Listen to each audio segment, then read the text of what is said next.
बेटे ने बाप को अकेला मरने पर मजबूर कर दिया। यह कहानी हर उस व्यक्ति के लिए है जिसके घर में बाप जिंदा है। आपके घर में अगर बाप जिंदा है तो यह वीडियो आपके लिए है। शायद आपकी सोच बदल जाए। शहर के एक निस्बतन शांत मगर पुराने मोहल्ले में एक घर था। दीवारों पर जमाने की मिट्टी थी, मगर अंदर हर गोशा साफ सुथरा। वहां रहते थे दो वजूद, एक बूढ़ा थका हुआ मगर मोहब्बत से भरा बाप नईम, और उसका इकलौता बेटा अहसन। यह घर कभी सिर्फ ईंटों का नहीं था, यह दुआओं से बना था, कुर्बानियों से बना था, उम्मीदों से बना था। और इन सारी उम्मीदों का केंद्र सिर्फ एक नाम था, अहसन। नईम ने अपनी जवानी में कभी अपने लिए नहीं जिया। जब दूसरे लोग नए कपड़ों और शौकों के पीछे भागते थे, नईम अपने बेटे के भविष्य के पीछे भागता था। वह गर्मी में मजदूरी करता, सर्दी में ठिठुरता, मगर शाम को घर आकर सिर्फ एक चीज देखता, अहसन मुस्कुरा रहा हो। वह कई बार बीमार हुआ, कई बार जिस्म जवाब देने लगा, लेकिन जब कभी डॉक्टर आराम का कहता, नईम कहता, मेरा आराम तो मेरा बेटा है। जब वह सुख में होगा तब मैं भी आराम कर लूंगा। मां मर चुकी थी। घर में औरत का साया नहीं था। खाना बनाना हो, कपड़े धोने हो, स्कूल की तैयारी हो, हर जगह नईम ही मां भी था, बाप भी, साया भी। वह अक्सर बेटे के कमरे के दरवाजे पर खड़े होकर खामोशी से उसे सोता देखता और हल्की आवाज में दुआ देता, या अल्लाह, बस यह खुश रहे, ये कभी तन्हा ना हो। काश नईम जानता कि एक दिन यही बेटा उसे तन्हा तरीन इंसान बना देगा। वक्त गुजरा, अहसन बड़ा हुआ, लेकिन उसके अंदर इंसानियत छोटी होती गई।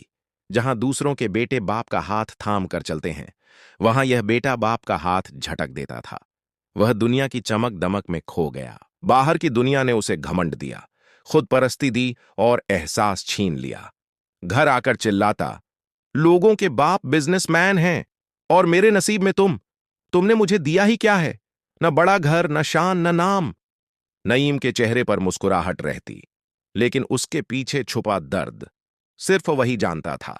वह कई बार चुपके से कमरे में जाकर रो लेता, लेकिन बाहर आकर फिर वही प्यार भरी आवाज, अहसन, खाना खा लो बेटा, थक गए होंगे। मगर अहसन को इस आवाज में मोहब्बत नहीं, कमजोरी नजर आती थी। अहसन ने सिर्फ बदतमीजी पर ही बस नहीं की, वह बाप की तौहीन को मजाक समझने लगा था। दोस्तों में बैठकर कहता, मेरा बाप तो बस जिंदा रहकर भी फिजल है, न फायदा न इज्जत। कभी खाने पर तंज, ये खाना है, लगता है किसी गरीब खाने से उठा लाए हो।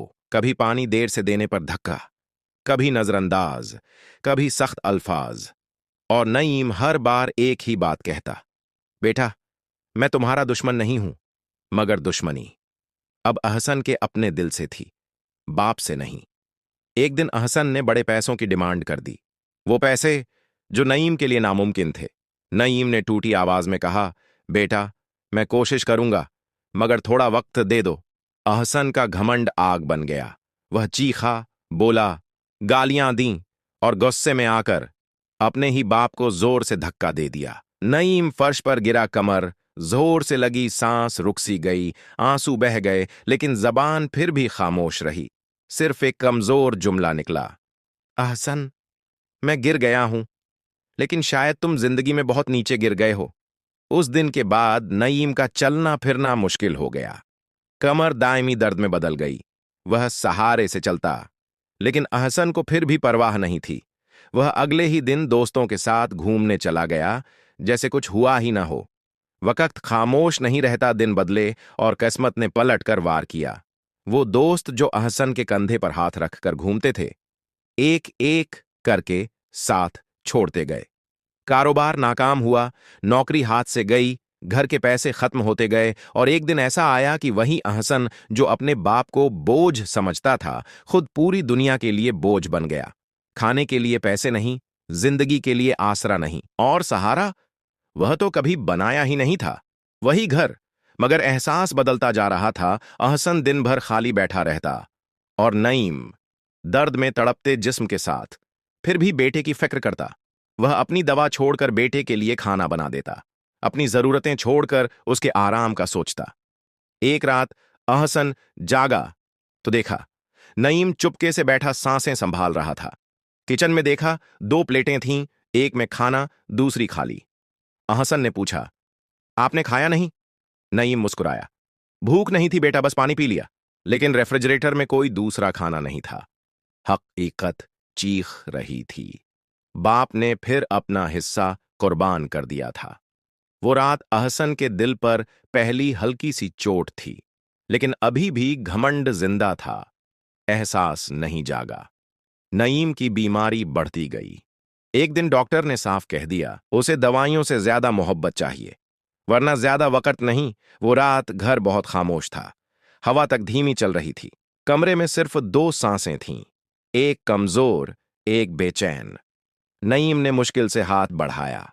अहसन का हाथ थामा, बड़ी मोहब्बत से बोला, अहसन, अगर कभी जिंदगी तुम्हें तोड़ दे और तुम्हारी दुनिया खाली हो जाए तो याद रखना तुम्हारा बाप कभी तुमसे नाराज नहीं रहा।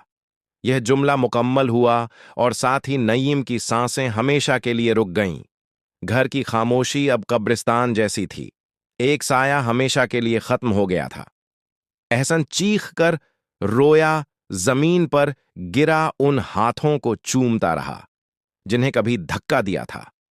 उस चेहरे को पकड़कर माफी मांगता रहा जिसे हमेशा रुलाया था, लेकिन लम्हे कभी वापस नहीं आते, और यह लम्हा हमेशा के लिए खो चुका था। जनाजे के बाद लोग चले गए, कब्र मिट्टी में छुप गई और अहसन अपनी तन्हाई के साथ रह गया।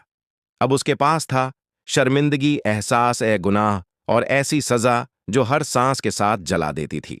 लोग उसे देखकर कहते, यह वही लड़का है जिसने अपने बाप को सताया था, और यही जुमला उसकी सबसे बड़ी सजा था।